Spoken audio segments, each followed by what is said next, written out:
फिर तो जरूर जाना पड़ेगा।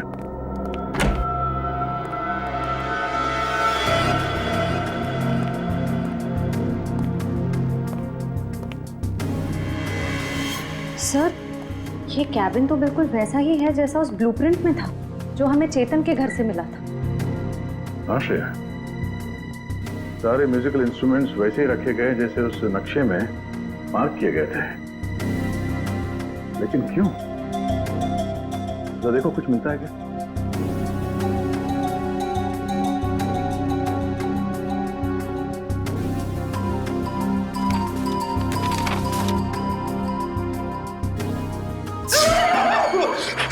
जाओ खड़ी। सर, गिटार में करंट है। गिटार में करंट है? अरे नहीं सर, सर रॉकी के खून में करण का हाथ है, इसीलिए उसने जानबूझ के ये वाला सेटअप अपनी कैबिन में बनाया ताकि वो शो में होने वाले खून की प्रैक्टिस कर सके। सर ये स्केच देखिए, इसमें म्यूजिकल इंस्ट्रूमेंट्स और इलेक्ट्रिक कनेक्शंस बिल्कुल वैसे ही हैं जैसे उस शो में थे। स्टेज और बैक स्टेज में भी सब ऐसे ही फिट किया गया था।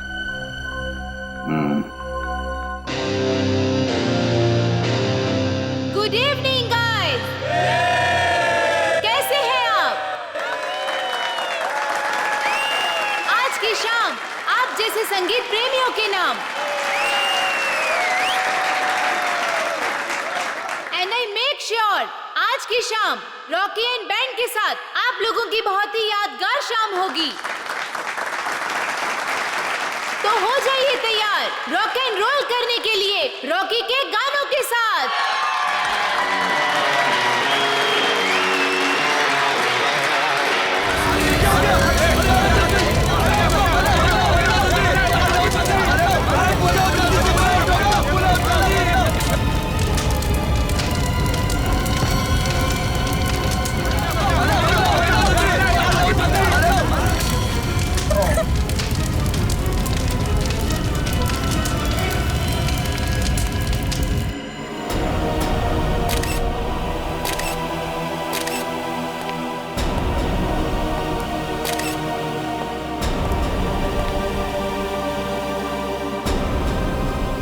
कमर के नीचे का हिस्सा पूरी तरह से जल चुका है सर। शरीर के ऊपर के हिस्से में घाव वगैरह भी नहीं है।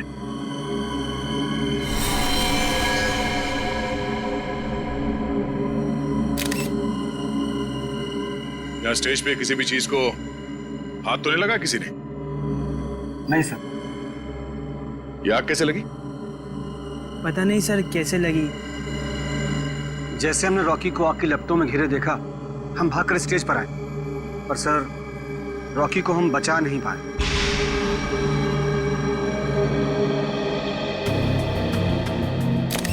आप लोगों ने किसी को ये आग लगाते हुए देखा? या कोई जलती हुई चीज स्टेज पे फेंकते हुए देखा किसी को? बड़ी अजीब बात है, स्टेज के बीचों बीच अचानक आग कैसे लग सकती है? स्टेज में कुछ है। एक काम करो, स्टेज को अच्छी तरह से चेक करो।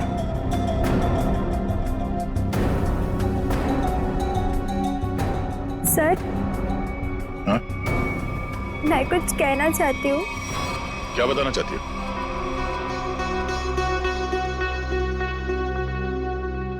पर यहाँ नहीं, आप आइए मेरे साथ। चलिए।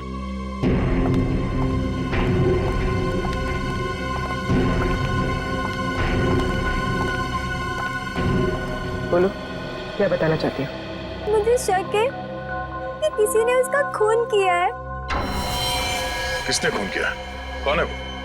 सर वो कौन है ये तो नहीं पता, लेकिन कुछ दिनों से हमारे बैंड को धमकी भरे लेटर्स भेज जा रहे थे। धमकी भरे लेटर्स?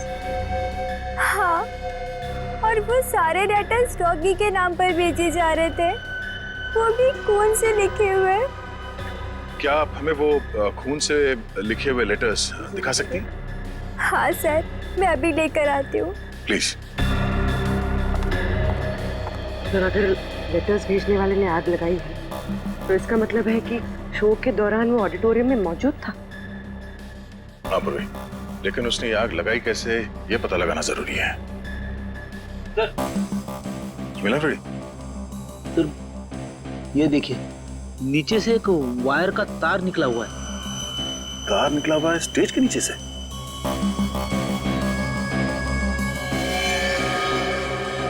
तो फिर ठीक उसी जगह पे जहां पे रॉकी खड़ा था चलने से पहले।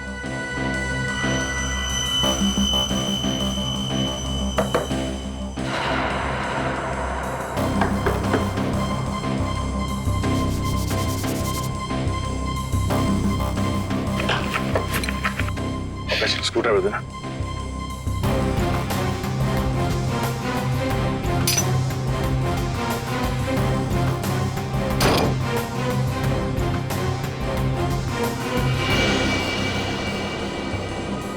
सर नीचे तो एक कमरा है।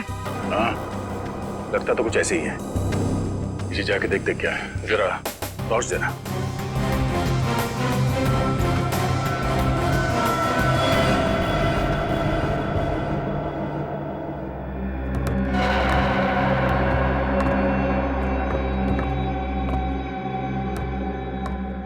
अरे ये कैसा छुपा हुआ कमरा है सर? पूरे कमरे में धूल मिट्टी पड़ी हुई है। ये कलाकारों के लिए अलग से बनाया हुआ कमरा है।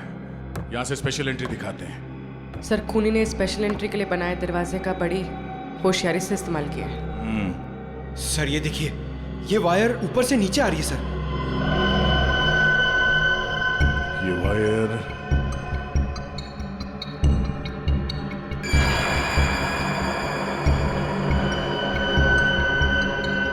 ये क्या है? चिपचिपा सा है।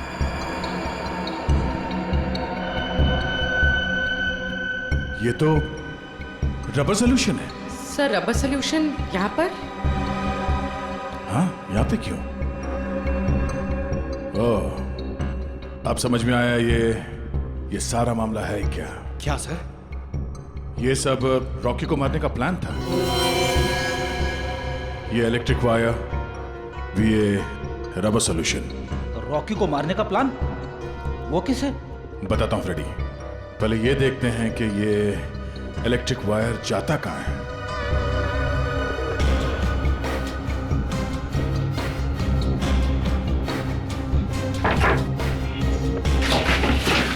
संभाल के।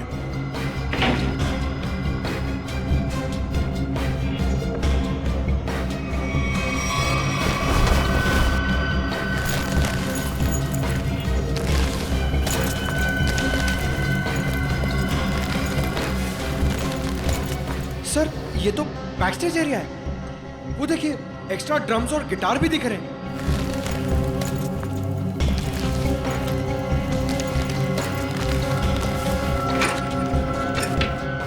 ये देखो, वायर मेन स्विच से कनेक्टेड है। आपको समझ में आया फ्रेडी? फ्रेडी, रॉकी ठीक उसी जगह पे खड़ा था जहां से हम लोग नीचे आए, और ये वायर उस दरवाजे से कनेक्टेड था और आसपास रबर सोल्यूशन पड़ा हुआ था। जैसे ही कंसर्ट शुरू हुआ, किसी ने ये मेन स्विच ऑन कर दिया, वायर में शॉर्ट सर्किट हो गया और रबर सोल्यूशन में आग लग गई। और आग इतनी तेजी से फैली कि रॉकी कुछ कर नहीं सका, वही मारा गया बेचारा। सर अब खूनी का कैसे पता चलेगा? ये बैक स्टेज है, इसका मतलब है यहाँ के किसी स्टाफ ने कुछ देखा जरूर होगा। एक काम करो, यहाँ पे जितने भी स्टाफ काम करते हैं उन सबको ऊपर इकट्ठा करो। चलिए।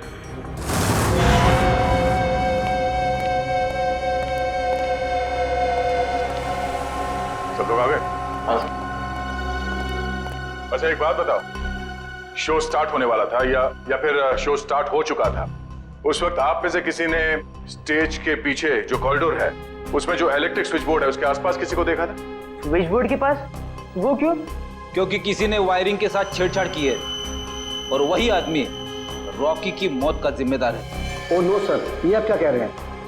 सर मैं तो स्टेज पर था रॉकी के साथ। और जो बैंड मेंबर्स परफॉर्म नहीं कर रहे थे वो लोग भी स्टेज पर खड़े थे रॉकी को चीयर करने के लिए। और तुम कहाँ थे? तुमने किसी को देखा स्विच बोर्ड के पास जाते हुए? देखो, घबराओ मत, सोच के बताओ। हाँ, शो शुरू होने से पहले आखिरी बार तुमने कॉरिडोर में किसको देखा था?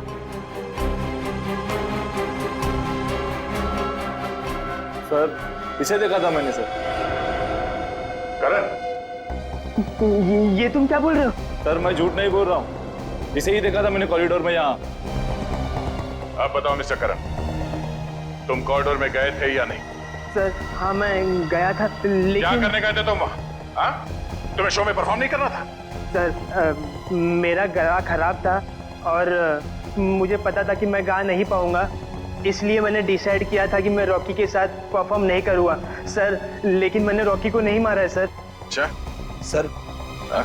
कॉरिडोर में और स्टेज के आसपास सीसीटीवी कैमरे लगे हुए। रेडी, तुम और पंकज सीसीटीवी की रिकॉर्डिंग चेक करो, पता चल जाएगा ये आदमी सच बोल रहा है या झूठ। सर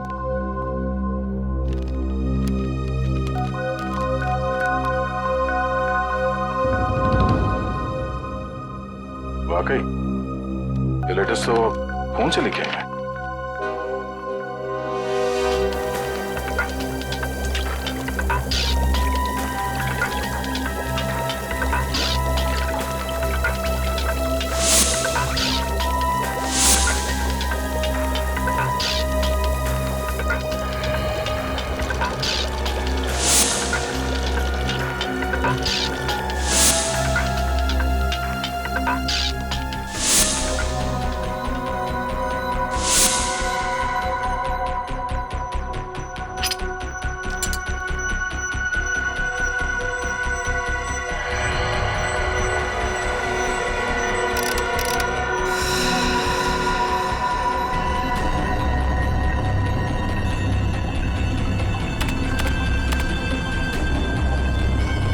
माय गॉड, कमाल है यार, लोग धमकी देने का भी क्या क्या तरीका निकालते हैं।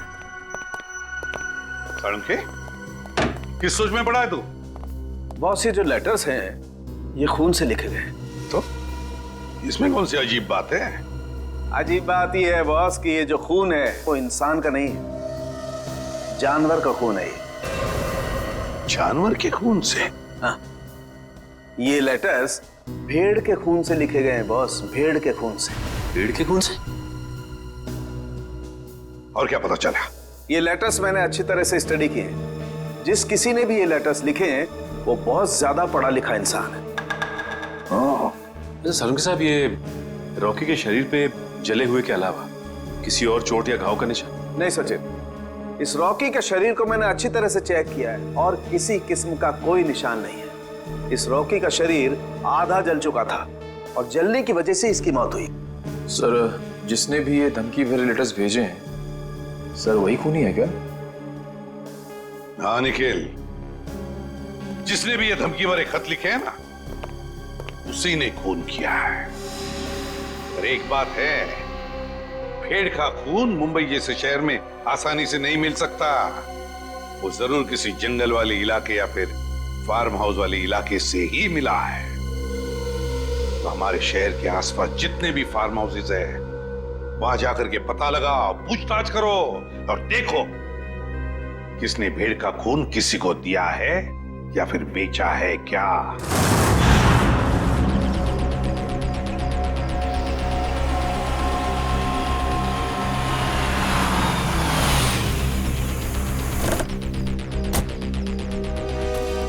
सर शहर के आसपास 2 ही फार्म्स हैं जहाँ पे भेड़ बकरियां पाली जाती हैं। एक पनवेल में है सर, जहाँ में कुछ पता नहीं चला, दूसरा ये है सर। चलो देखते हैं, शायद यहीं से कुछ पता चल जाए। सर ये आदमी जो भी हो, उसने वो चिट्ठी भेड़ के खून से क्यों लिखी? पूर्वी आदमी बहुत चालाक है, ये सब उसने हमें गुमराह करने के लिए किया है। वो देखो, उस आदमी से पूछते हैं। भाई साहब, ओ भाई साहब, क्या भेड़ आप ही पालते हैं? हाँ हम ही लोग पालते हैं। पर आप लोग? हम लोग सीआईडी से। सीआईडी? जी हाँ, सीआईडी। आपसे कुछ पूछताछ करनी थी। देखिए, घबराइए मत। पूछिए, क्या पूछना चाहते हैं आप लोग? अच्छा ये बताइए कि आपसे भेड़ खरीदने तो बहुत लोग आते हो, क्या कोई भेड़ का खून खरीदने आया था आपसे? भेड़ का खून? जी हाँ, भेड़ का खून। नहीं साहब, ऐसा तो कोई आदमी नहीं आया। अपने इन आदमियों से पूछिए जो काम कर रहे हैं, शायद इन्हें कुछ पता हो। ए, तुम दोनों आओ। जी साहब। अच्छा ये बताइए कि आपसे कोई भेड़ का खून खरीदने के लिए आया था क्या? देखो घबराओ मत, जो कुछ तुमको पता है सब कुछ सच सच बताओ। साहब वो कुछ दिन पहले एक आदमी भेड़ का खून लेने आया था साहब। क्या तुमने मुझे क्यों बताया? गलती हो गई, माफ कर साहब। वो उसके लिए उसने मुझे बहुत पैसा दिया था, बोला था कि कुछ दवाइयाँ बनाना, इसके लिए उसे भेड़ का खून चाहिए साहब। क्या तुम उसे पहले से जानते थे? नहीं, मैं पहली बार मिला था। उसके बारे में और कुछ याद है तुम्हें? उसका पहनावा या उसकी कोई आदत? हाँ, उसके पास एक महंगा फ़ोन था, वो बार बार फ़ोन को ही देख रहा था साहब। ऐसा फ़ोन मैंने कभी नहीं देखा। ऐसा क्या था उस फोन में? हाँ? नीले रंग का फ़ोन था, उस पर स्टार बना हुआ था साहब, और उसके पीछे कुछ एल जैसा लिखा हुआ था साहब। 5-6 दिन पहले लोकम नाम की इंटरनेशनल कंपनी ने एक ऐसा फ़ोन लॉन्च किया है। अखबारों में उसकी काफ़ी चर्चा भी हुई थी। फिलहाल शहर में एक ही आउटलेट है इसका जहाँ ये फ़ोन मिलता है, लोखंडवाला में। रोकना, एक मिनट सर।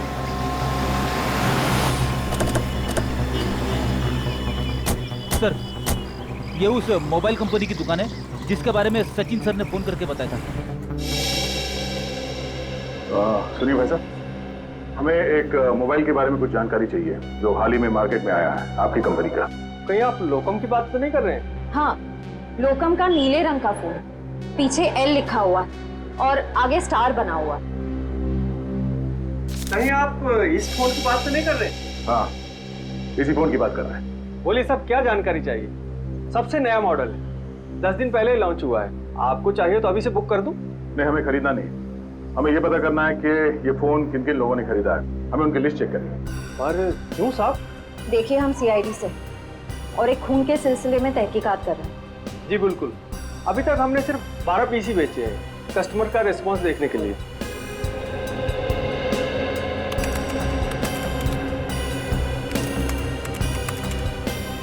ये देखिए साहब, वो लिस्ट 5 रेड कलर के बिके हैं और बाकी के 7 नीले रंग।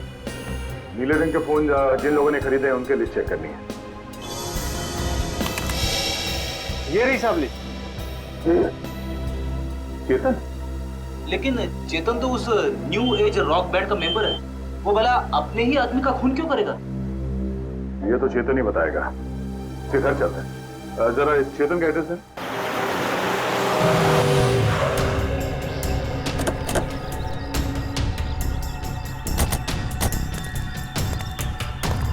सर, घर तो बंद है। अब कहाँ ढूंढेंगे चेतन को? घर के अंदर।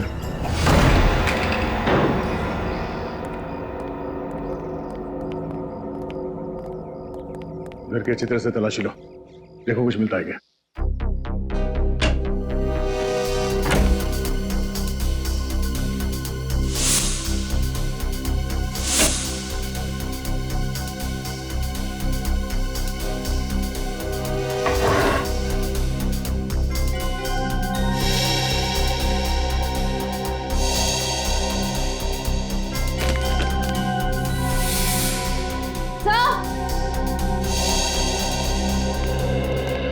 सर, डस्टबिन में फटे हुए कागज हैं।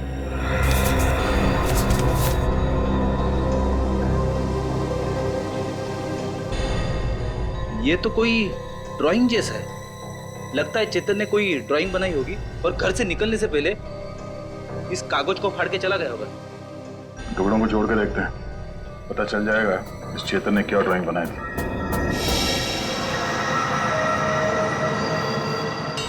सर, ये तो कोई नक्शा या कोई ब्लूप्रिंट लग रहा है। श्रेया, तो किस जगह का? तो करण के ऑफिस के कैबिन का ब्लूप्रिंट है। करण? सर, ये करण भी तो न्यू एज रॉक बैंड का मेंबर है।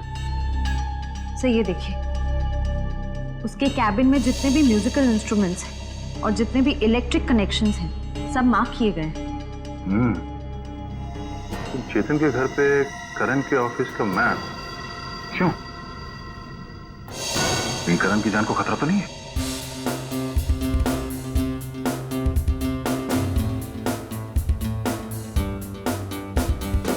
रॉकी सर की बहुत याद आती है। उनकी आवाज में एक अलग ही जादू था। हाँ यार, वो एक अच्छे कलाकार ही नहीं बल्कि एक अच्छे इंसान भी थे। सीआईडी यहाँ हमारे ऑफिस। करण कहाँ है? बात क्या है सर? हमें कुछ जरूरी बात करनी है उससे। सर वो तो बाहर गए हुए। कहाँ गए? सर पता नहीं सर। अजीब बात है सर, स्टाफ को बिना बताए करण कहीं चला गया। करण का कैबिन कहाँ है? वो रहा सर। ठीक है चलो। सर रुक जाइए सर। सर करण सर के कैबिन में जाना मना है सर। चुपचाप मुंह बंद करके यहाँ पे खड़ा रहे। सीआईडी के काम में दखल देने का अंजाम जानते हो तुम? मगर सर करण सर ने कहा अंदर केबिन में खतरा है, इसलिए सर किसी को वहाँ मत जाने देना। खतरा है? हाँ सर। फिर तो जरूर जाना पड़ेगा।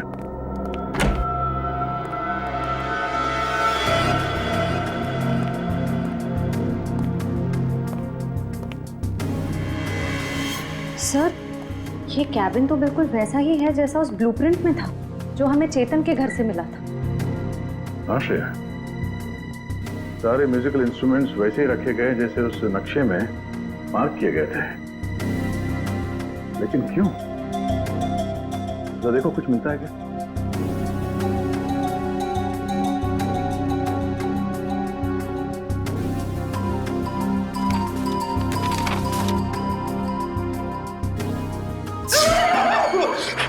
जाओ बेटी। सर गिटार में करंट है। गिटार में करंट है? अरे नहीं सर, सर रॉकी के खून में करण का हाथ है, इसीलिए उसने जानबूझ के ये वाला सेटअप अपनी कैबिन में बनाया ताकि वो शो में होने वाले खून की प्रैक्टिस कर सके। सर ये स्केच देखिए, इसमें म्यूजिकल इंस्ट्रूमेंट्स और इलेक्ट्रिक कनेक्शंस बिल्कुल वैसे ही हैं जैसे उस शो में थे। स्टेज और बैक स्टेज में भी सब ऐसे ही फिट किया गया था। ये सारा मामला समझ में आ रहा है। करण और चेतन इन दोनों ने मिलकर रॉकी का खून किया है। मगर सर करण सर ऐसा क्यों करेंगे सर? वो तो पता चल ही जाएगा। पहले ये बताओ, इस कैबिन में करण के साथ कोई और भी आया था? नहीं सर, वो तो हर वक्त काम में बिजी रहते थे, दिन रात अगले शो की तैयारी में ही लगे रहते थे। सर उन्हें तो किसी से मिलने की फुर्सत तक भी नहीं थी। पर सर उसने कहा था कि उसका गला खराब था, इसलिए उसने रॉकी के साथ उस शो में परफॉर्म नहीं किया। वो सब एक झूठ था। उसने हमारे सामने नाटक किया। उसने रॉकी का खून किया और रॉकी को रास्ते से हटा दिया, और अब अपना अलग से शो प्लान कर रहा है। करण का अगला शो कहाँ है? सर पूना में। पुणे में?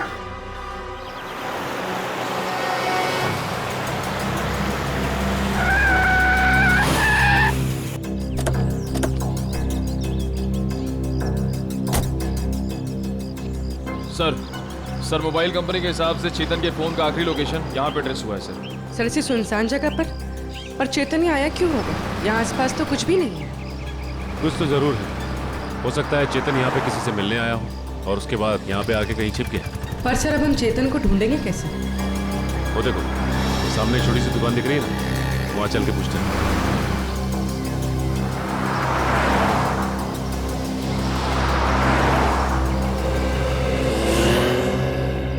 कहिए साहब, क्या लेंगे? चाय, कॉफी या फिर गर्मा गर्म समोसे? जी नहीं, बस आप इतना बता दीजिए कि आपने इस आदमी को पहले कभी देखा है?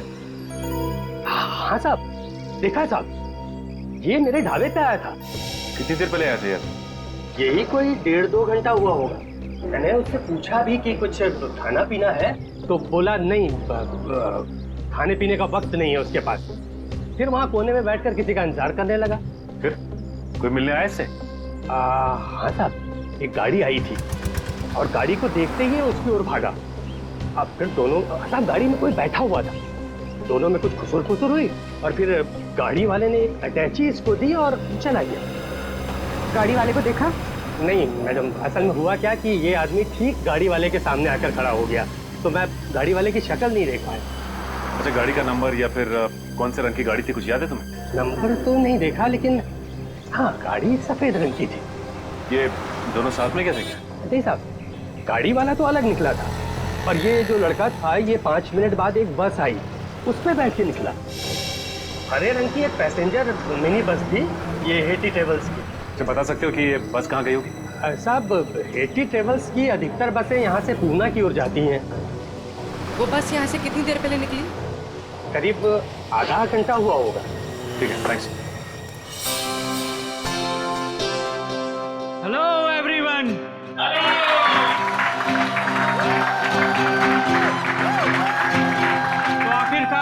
आ ही गया जिस दिन का आप सबको बेसब्री से इंतजार था। तो अपने दिलों को थाम के बैठिए, क्योंकि अब आपके सामने आ रहे हैं आपके दिलों की धड़कनों को तेज करने the one and only mister करण।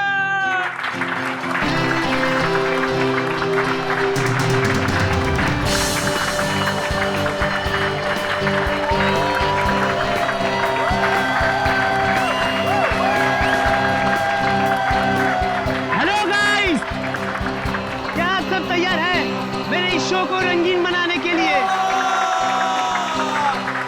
क्या आप सब मेरे साथ झूमेंगे? मेरे साथ गाएंगे भी? नहीं।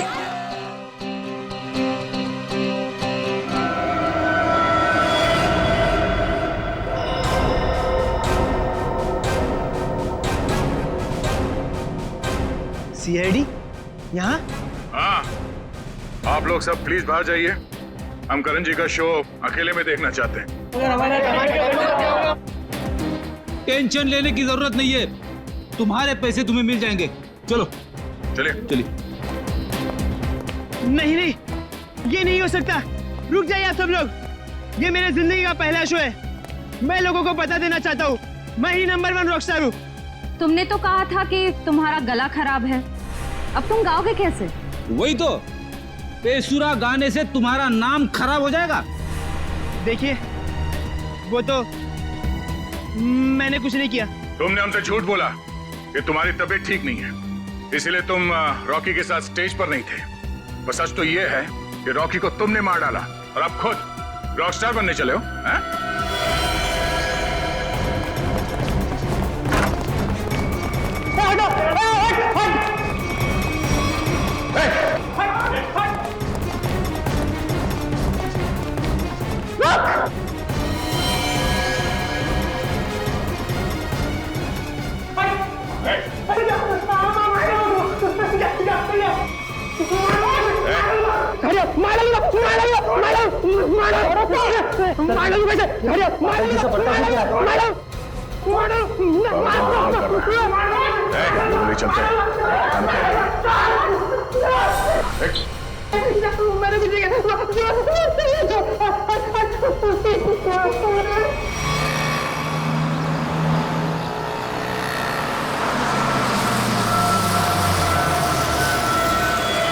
चलो चलो सब लोग उतरो, लास्ट स्टॉप आ गया। चलो चलो सब लोग उतरो, लास्ट स्टॉप आ गया। चलो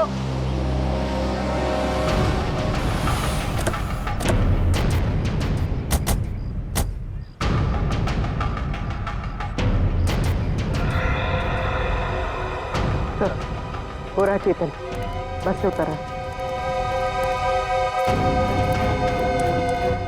सर बार बार पीछे मुड़ के देख रहा है, ऐसा लग रहा है काफी डरा हुआ है। गलत काम करेगा तो डरेगा ही।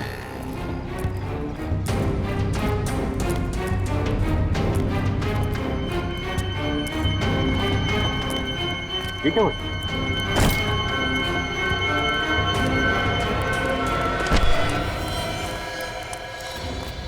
प्लीज प्लीज प्लीज हटिए हटिए प्लीज। माय गॉड, ये तो मर गया। मर गया? अचानक क्या हो गया इसे?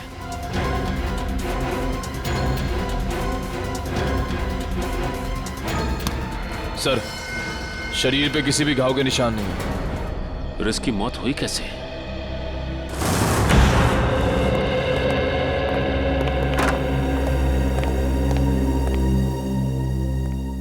बताओ करण, एक कलाकार होने के बावजूद भी क्यों किया तुमने ये? है? क्यों किया? बताओ। मेरा बेटा कहाँ है? करण, करण, मेरा बच्चा, तू ठीक है ना? आप क्यों मेरे बेटे के पीछे पड़े? मेरे बेटे ने कोई गुनाह नहीं किया है। गुनाह किया है गुनाह करण ने। रॉकी का खून किया है। खून? नहीं नहीं एसीपी साहब, लगता है आपसे कोई भूल हो गई है। देखिए, मेरा बेटा किसी का खून नहीं कर सकता। अच्छा, करण के ऑफिस में वो म्यूजिकल इंस्ट्रूमेंट के साथ बिजली के तार क्यों जुड़ गए? और वो स्टेज का स्केच वो कहां से आया जहां पे रॉकी की मौत हुई थी? सर मैं मानता हूँ मैं रॉकी को मारना चाहता था। मैंने वो इलेक्ट्रिक वायरिंग भी की, स्टेज पर रबर सॉल्यूशन भी लगाया और रॉकी को जलाकर मार देने का प्लान भी बनाया। पर यकीन कीजिए सर, मैंने रॉकी को नहीं मारा है। मैंने तो लास्ट समय अपना प्लान बदल दिया था सर। झूठ झूठ बोल रहे हो तुमने ही मारा है रॉकी को, और तुमने चेतन को अपने प्लान में शामिल कर लिया ताकि सारा इल्जाम उस पर जाए। कौन चेतन? वही चेतन जो तुम्हारे रॉक बैंड का मेंबर था, समझा? सर चेतन से मेरा कुछ लेना देना नहीं है सर। अच्छा, रॉकी का खून तुमने नहीं किया है, चेतन के साथ तुम्हारा कोई संबंध नहीं है। सब पता लगा लेंगे करण, सब पता लगा लेंगे। सचिन, पता नहीं क्यों लेकिन ऐसे लगता है कि इस करण की बातों में कोई सच्चाई है। सर अगर ये चेतन करण से मिला हुआ नहीं है तो चेतन के घर में करण के ऑफिस का ब्लूप्रिंट कैसे आया? और फिर इलेक्ट्रिक वायरिंग पे जगह जगह मार्किंग की गई थी। लगता है ये चेतन करण की कॉपी कर रहा था ताकि रॉकी के खून का इल्जाम इस करण पर आ जाए। पर सर चेतन को किसने मारा होगा? कोई और है सचिन, कोई तीसरा, जिसने चेतन के हाथों रॉकी को मरवा दिया और फिर अपना काम होते ही चेतन को भी ऊपर भेज दिया। पर है कौन ये तीसरा?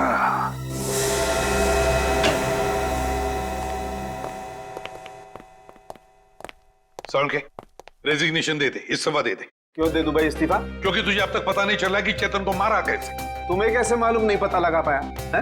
अरे यार आधी बात पता चल चुकी है। तो फिर बता ना जल्दी। देखो इसकी मौत जहर देने की वजह से हुई। क्या जहर दे के? हाँ जहर दे के। अब जहर कैसे दिया गया है इस बात का पता लगना बाकी है। अभी पता लगता नहीं यार, एक मिनट रुको ना यार तुम।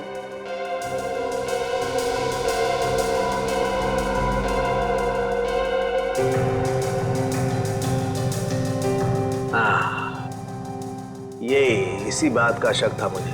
ये देखो ये निशान बॉस, ये सुई का निशान किसी ने यहीं से इंजेक्ट करके इसकी बॉडी में जहर पहुंचाया है। लेकिन सर चेतन तो हमारे सामने बस से उतरा, बिल्कुल ठीक ठाक था। और जब हमने इसका पीछा किया तब भी बिल्कुल ठीक ठाक था। और सर वो मरा भी हमारे सामने, हमने तो नहीं देखा किसी को उसे इंजेक्ट करते हुए। सचिन इसे 15-20 मिनट पहले ही जहर दिया गया था। बॉस ये स्लो पॉइजन है, 15-20 मिनट के बाद असर करता है। तो इसका मतलब है चेतन को पॉइजन दिया गया बस में। मतलब खूनी बस में ही था जब चेतन बस में था। मगर सर चेतन को अगर बस में इंजेक्शन दिया गया तो उसे पता कैसे नहीं चला? भीड़ थी निखिल, बस में भीड़ थी, भीड़ का फायदा उठाया होगा खूनी ने। लेकिन सर अब खूनी तक पहुंचेंगे कैसे? मैं आप लोगों की मदद कर सकता हूं। तो फिर टाइम पास क्यों कर रहा है? अबे बता ना जल्दी। बॉस इसकी कलाई पर एक चमड़े का बेल्ट था, उस पर और इसकी कलाई पर मुझे उंगलियों के निशान मिले। किसके निशान मिले सारुण के? अब इसकी उंगलियों के तो है नहीं, तो शायद वो निशान खूनी के होंगे। अगर ये उंगलियों के निशान खूनी के हैं तो फिर हुआ ये होगा कि जब खूनी चेतन को इंजेक्शन देना चाहता था तो किसी वजह से उसने चेतन की कलाई पकड़ ली, मगर कलाई पर था लेदर बैंड, तो बस आ गए उसकी उंगलियों के निशान उस लेदर बैंड पर। लेकिन सर बस में तो बहुत सारे लोग थे, ये पता कैसे चलेगा कि वो उंगलियों के निशान है किसके? पता तो लगाना पड़ेगा सचिन कि वो उंगलियों के निशान है किसके। पता तो लगाना पड़ेगा। है एक तरीका है। दोस्तों आप सबका बहुत बहुत स्वागत है 30 ट्रेवल्स के एनुअल लकी ड्रॉ में। 12 दिसंबर को हमारी कंपनी की सालगिरह थी और 12 दिसंबर को जो लोग हमारी कंपनी की बस में ट्रैवल कर रहे थे उन सबको मिलेगा एक तोहफा। मुझे तो इस कॉन्टेस्ट के बारे में पहले मालूम ही नहीं था। मुझे भी नहीं पता था, मैंने भी ये खबर अखबार में पढ़ी। देखते हैं आज सरप्राइज गिफ्ट क्या मिलता है। और उनमें से किसी एक लकी आदमी को मिलेगा जैकपॉट, जो कि है 2 लाख रुपए का। बस। लेकिन उससे पहले आपको एक छोटा सा काम करना होगा, और वो है ये फॉर्म, साधारण सा फॉर्म, वो आपको भरना होगा। तो फिर देर किस बात की है?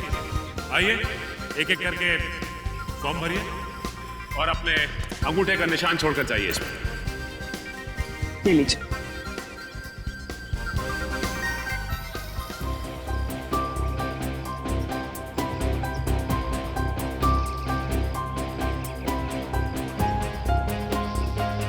मैडम, ये सारे के सारे फॉर्म स्कैन कर लो, नेट पे डालेंगे ना। जी सर जी।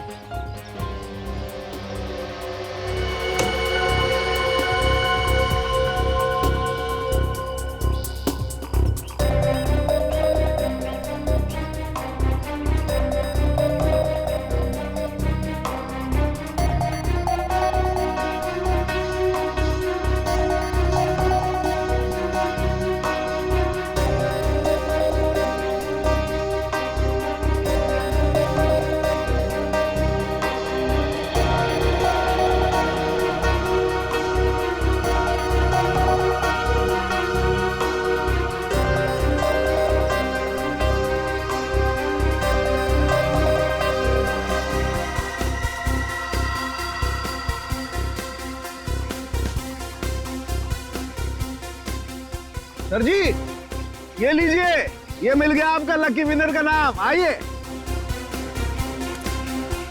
ये देखिए।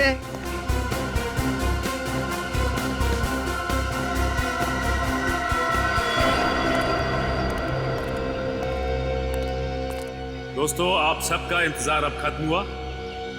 अब हम घोषित करने जा रहे हैं विनर का नाम, जो कि है मिस्टर जगन। मैं जगन हूं। मैंने जैकपॉट जीत लिया। मुझे विश्वास ही नहीं हुआ, मैंने 2 लाख रुपए जीते। 2 लाख। सर कहाँ लेना है? आपके लिए हमने और भी कुछ सोच के रखा। उससे भी बड़ा सर? उससे भी बड़ा क्या सर? जेल का। जेल? जगन बाबू, सारी जिंदगी जेल में रहने का इनाम। ये कैसा मजाक है? मैं जेल क्यों जाऊंगा? मैंने ऐसा क्या किया है सर? चेतन का खून किया है, जहरीली सुई चुभोकर। मैंने खून?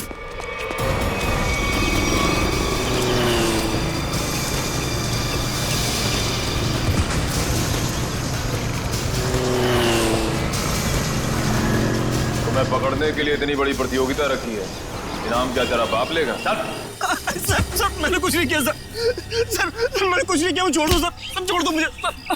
अब बोल, चेतन का खून क्यों किया तूने? सर मुझे पैसे मिलने थे उसके। सर कौन देने वाला था पैसे तुझे? आज रात को मिलेगा वो आदमी मुझसे सर। तो आज रात को हम भी मिलते हैं उससे।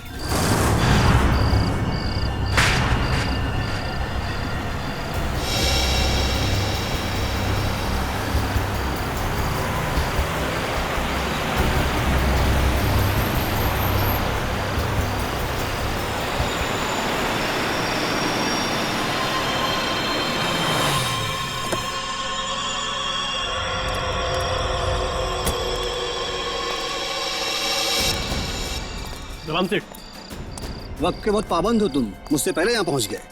सेठ, मुझे मेरे पैसे दो सेठ। यहाँ अगर किसी ने देख लिया तो बवाल खड़ा हो जाएगा सेठ। मुझे फौरन निकलना है यहाँ से। आखिर तुमने मेरा काम किया है, इनाम तो तुम्हें मिलना ही चाहिए। हाँ सेठ।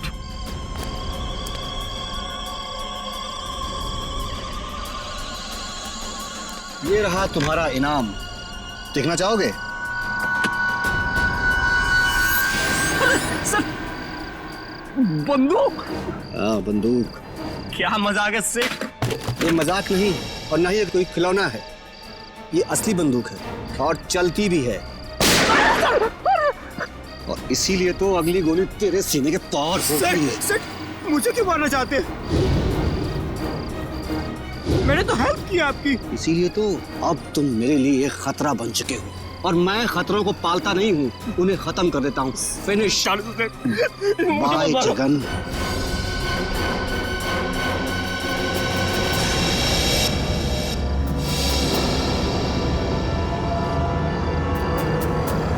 परिमल जी,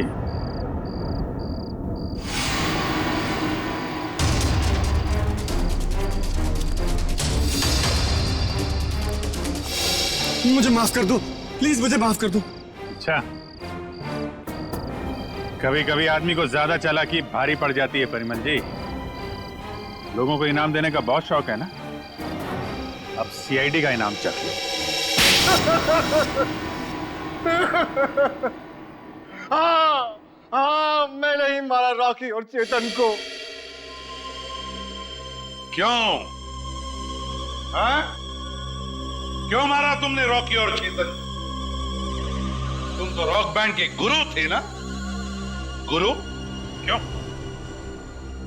क्योंकि उनकी वजह से मैंने अपना बेटा खोया था। उसकी मौत का बदला लिया है मैंने। मौत का बदला? मतलब? क्योंकि उनकी वजह से मेरे बेटे ने आत्महत्या की थी। वो कैसे? मेरा बेटा बहुत अच्छा गाता था, उसकी आवाज में जादू था। बहुत जल्दी वो बहुत पॉपुलर होने वाला था। बस ये रॉकी और करण जलते थे उससे। इन दोनों ने मिलकर मेरे बेटे का कैरियर बर्बाद करने का प्लान बनाया। इन्होंने उसे कोई ऐसी ड्रग्स खिला दी जिससे वो बीमार पड़ गया। उसका गला खराब हो गया। धीरे धीरे करके उसने गाना ही छोड़ दिया और डिप्रेशन में चला गया। फिर एक दिन इन सब हालात से तंग आकर उसने आत्महत्या कर ली। आप इतने यकीन के साथ कैसे कह सकते हैं कि ये सब कुछ रॉकी और करण ने किया? क्योंकि मेरे बेटे के मरने के बाद एक दिन मैंने रॉकी और करण की बातें सुन ली थी, मगर उन्हें नहीं पता था कि मुझे उनकी असलियत पता चल चुकी है। और इसलिए तुमने रॉकी को मार डाला? हाँ, मगर रॉकी को मारने का प्लान करण का था और ये बात मुझे पता चल गई थी। मैं हमेशा करण पर नजर रखे हुए था। और चेतन को क्यों मार डाला? क्योंकि रॉकी को मारने का सारा काम मैंने चेतन से ही करवाया था। वो इलेक्ट्रिक करंट का तार भी उसी ने लगाया था। चेतन मेरे बारे में सब कुछ जानता था। मुझे डर था कि कहीं वो मेरे बारे में आप लोगों के सामने मुंह न खोल बैठे, इसलिए मैंने उसे भी मार डाला। तुम्हारे बेटे के साथ जो कुछ भी हुआ बहुत गलत हुआ, लेकिन इसका मतलब ये नहीं कि बदले की आग में तुम दो लोगों की जानें लो। तुमने बहुत बड़ा जुर्म किया है और इस जुर्म की सजा तो सिर्फ फांसी ही है। फांसी।